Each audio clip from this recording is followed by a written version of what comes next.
소외된 이웃을 돌아보게 하는 연말입니다. 지난 8월 광주에서는 안타까운 일이 있었죠. 보육원에서 자라 자립을 앞두고 있던 청년 2명이 불과 며칠 간격으로 잇따라 극단적 선택을 한 겁니다. 삶이 힘들고 고달프다라는 유서가 발견돼 안타까움을 더했는데요.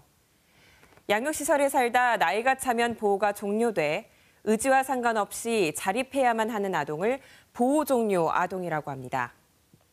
성인이 됐어도 아직은 돌봄이 더 필요하다는 점을 강조하기 위해서 지금은 자립준비 청년으로 바꿔 부르고 있는데요. 해마다 전국적으로 2,500명 이상, 광주, 전남에서는 200명의 자립준비 청년이 사회로 나와 홀로 서기를 합니다. 자립준비 청년들의 현실은 어떨까요? 보호 종료 5년 이내 자립준비 청년들의 기초생활수급률은 36.1%로 같은 나이대의 2.5%보다도 훨씬 높습니다. 비정규직 비율도 높아서 지난해 10명 중 3명은 비정규직으로 월 평균 임금은 150만 원 정도에 불과했습니다.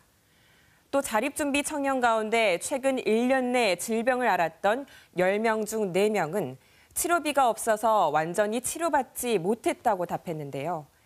그만큼 자립준비 청년의 경제적 어려움이 큰 겁니다. 이직하기가 되게 힘들었고 5개월 넘게 백수 생활을 했었던 것 같아요. 근데 그때 돈도 없어서 밥도 잘 못 먹었었고 교통비가 없어서 어디 가지도 못했던 적도 있었고. 지원은 충분히 이뤄지고 있을까요? 자립준비 청년들에겐 보호 종료 5년까지 자립수당으로 한 달에 35만 원이 지급되는데요. 초기 정착 비용으로는 최소 800만 원을 지급하도록 돼 있는데 강제성이 없는 권고사항으로 지자체별로 편차가 큽니다. 현재 물가와 집값 상황을 고려하면 턱없이 부족하죠. 경제적 지원만큼이나 심리적인 지원도 시급한데요. 한 조사에 따르면 자립준비 청년 중 극단적 선택을 고민한 적이 있다고 답한 사람이 절반을 차지했습니다.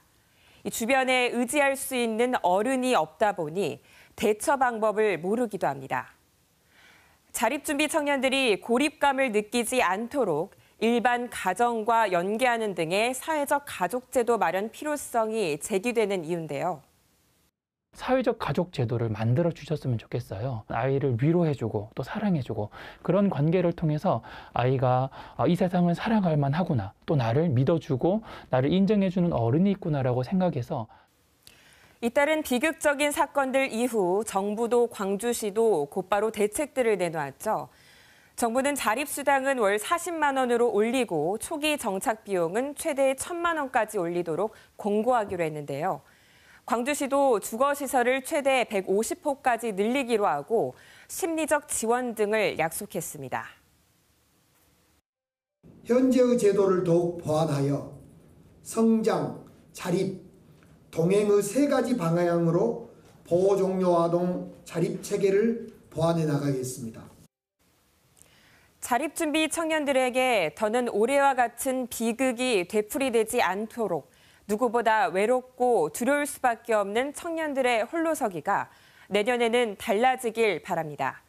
KBS 뉴스 하선아입니다.